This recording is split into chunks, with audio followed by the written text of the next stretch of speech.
Good evening and welcome to Pakistan Today News from our London studio. I'm Victoria Lane. We begin in Islamabad, where the opposition alliance Tehreek-e-Tahafuz-e-Ayin Pakistan and Pakistan Tehreek-e-Insaf lawmakers have extended their sit-in outside Parliament House until Tuesday. The protest centers on demands for improved medical access for jailed former Prime Minister Imran Khan. Opposition leaders say they will continue their demonstration until authorities allow Khan's family and personal physician direct access to oversee his treatment. The protest intensified after reports suggested that vision in his right eye has declined to just 15%, prompting calls for treatment at a hospital chosen by his family. Government officials, however, maintain that medical care is ongoing and appropriate. Inside details have also emerged from a briefing held at Pakistan Institute of Medical Sciences in Islamabad. Barrister Gohar Ali and Allama Raja Nasir Abbas were reportedly updated on Imran Khan's condition by hospital officials, following directions from Mahmood Khan Achakzai.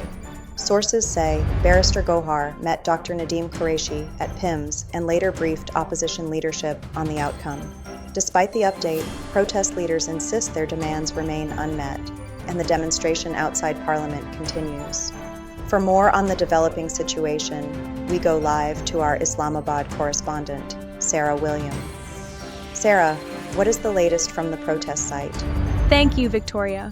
The sit-in outside Parliament House remains peaceful but determined, with opposition lawmakers vowing not to disperse until they receive written assurances regarding Imran Khan's medical access. Supporters have gathered in smaller numbers today, holding placards and calling for transparency in his treatment. Officials at PIMS have reiterated that his condition is being monitored, yet opposition figures argue that independent oversight is essential. Security around Parliament has been tightened, though there have been no reports of clashes. Thank you, Sarah William, reporting from Islamabad. In related developments, Imran Khan's sons, Qasim and Sulaiman, speaking to Reuters from London, have expressed deep concern over their father's health. They questioned the credibility of the latest medical report and said they fear his condition may have worsened despite official claims of improvement. The brothers revealed they applied for Pakistani visas last month, but have yet to receive a response.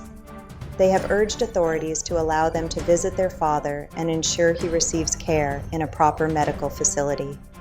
Meanwhile, the Supreme Court has sought further details regarding his treatment, as authorities continue to state that care is being provided. Turning to international affairs, the United States has reportedly tracked a significant buildup of military assets near Iran. According to British media Verify satellite data, the USS Abraham Lincoln aircraft carrier, along with Allied destroyers and fighter jets, has been deployed to the Gulf region. The move comes amid escalating tensions over Iran's nuclear program and recent domestic unrest. Washington and Tehran are expected to hold talks in Switzerland, and analysts view the deployment as part of a broader strategy balancing diplomacy with military pressure in the Middle East. At the 2026 Munich Security Conference in Germany, senior U.S. Democrats sought to reassure European leaders about the durability of transatlantic ties. California Governor Gavin Newsom and Representative Alexandria Ocasio-Cortez described former President Donald Trump as a temporary figure, emphasizing that cooperation between the United States and Europe would endure.